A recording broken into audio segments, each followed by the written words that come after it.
daily life as an alcoholic. A lot of people said to me, oh, it'd be really good when you're retired, you can do what you want. Got a bit of money, you can go to the boozer, you can relax a bit. Travel a bit, do this, that and the other. Oh, that sounds nice, doesn't it? As an alcoholic, it's probably the worst thing I ever did. Because I just ended up in a total and utter mess where I nearly died with issues from alcohol. Basically, I'm going to take you through a typical day. 2019 was when I was hospitalised with severe issues. But prior to that, I lived for about two to 3 years on my own, quite isolated other than maybe one trip a day to the pub. My flat was in a state of disrepair.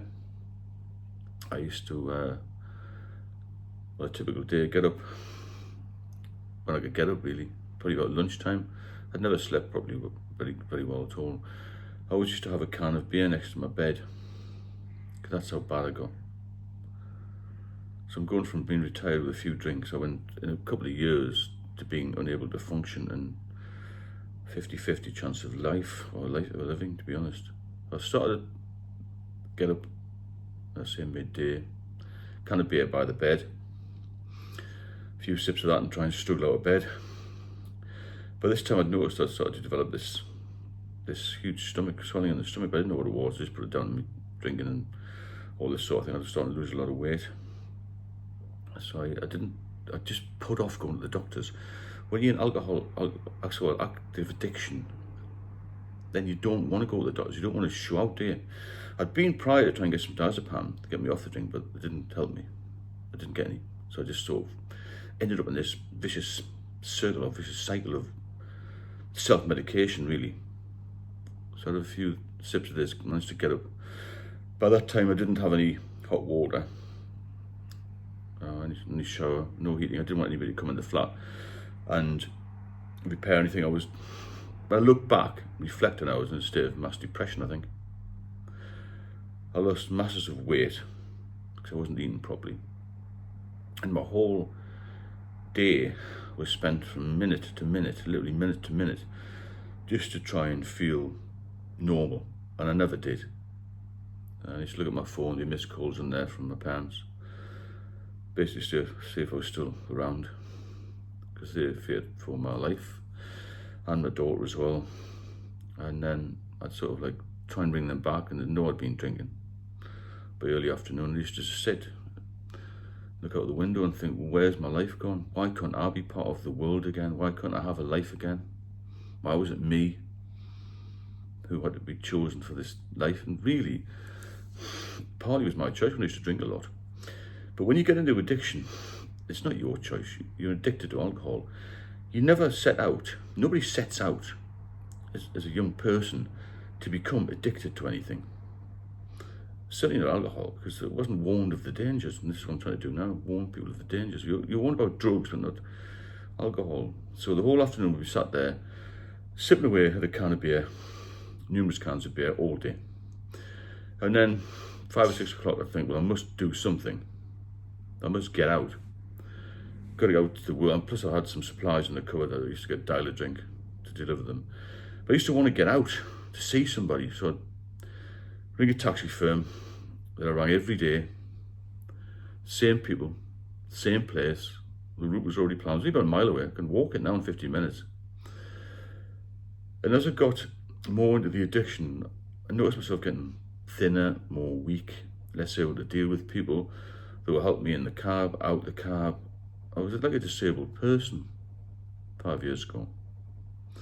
Now, various people have disabilities, but this was something a little bit past that, because it wasn't something that was expected, or it wasn't something that I was used to, and I didn't know what it was. That's the frightening thing about this debilitating illness, alcoholism. You don't actually know what's happened to you. Mental health side of things was horrendous. It was self-medication. So I managed to get to the pub, and people would say, how are you? Nobody really pointed out that I looked dreadful, but I did look dreadful. In the end, I'd asked somebody, how do I look? And they said, you look as if you need to go to hospital. And that's where I ended up, in the hospital.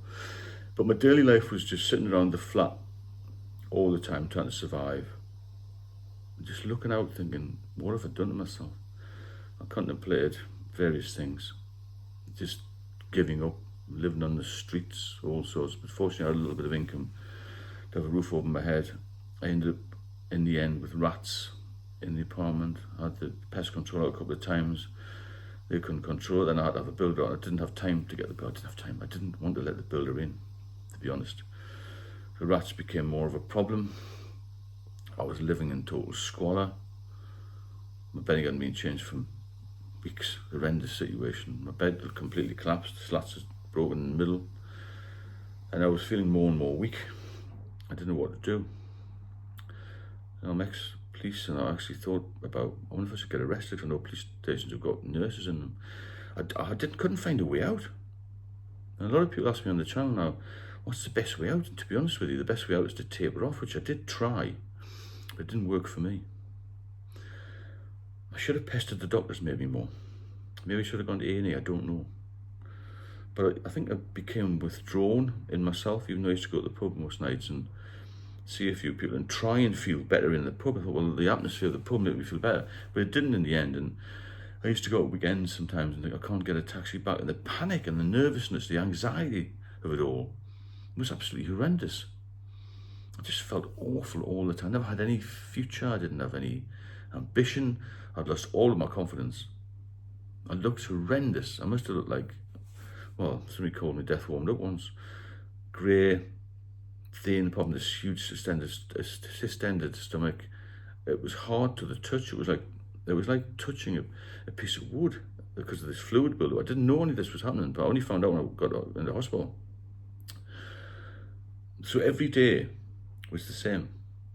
I mean, people think they've got a monotonous life when they go to work, but every day was the same for me, and I couldn't get out of it. This is the problem that alcoholics have, and this is where it's got to be looked at. And why aren't we getting enough help? Is it because there's too many alcoholics? The NHS can't cope? There's not enough education? I don't know.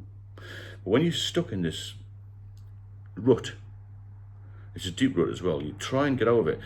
Because I once heard on the radio, and I was very young, actually, an alcoholic, a recovering alcoholic, he said, alcoholism is it's described as a falling off a cliff edge and it's too late to get back, which was what I would call stage 4, when you're just completely gone. You can't get back. And the only reason I'm here today is because a mate of mine told me to ring 999. I would have been dead probably a month or two after that call I made in 2019. So I found out when I got to the hospital that I had this ascites fluid which was causing the swelling and another couple of complications which would have killed me. So it was good luck, really. I had an angel on my shoulder. It took me years to fight back. And 2.5 years ago, I managed to get out of a wheelchair and started to walk again and started to do a lot more. There is hope out there, but the daily struggles of it all, I would never even want to contemplate another hour of it. It was a living hell. The worst time of my life. My dad, before he passed away, said self-inflicted. Whether it was or not, I don't know. Some people say that, but it is an addiction. It's more complex than being self-inflicted. But you've got to try and get out of it before you get to my stage. That's what I'm saying. Try and cut down a bit, taper off, get some help. Listen to people like myself or other people on the YouTube channels, and just look at other people who can give you advice. Doctors can give you masses of advice and prescribe certain things. It didn't give me any medication, but they're all good. You've got the surgeons who are good. But do they know how you feel? And that's my message throughout this. Only an alcoholic will know how an alcoholic feels day to day. And that's the message I'm trying to get across. If you are benefiting from the channel, then please subscribe. If you have any other subjects you want me to cover, then please drop me a line. So I'm here to help. Genuinely here to help.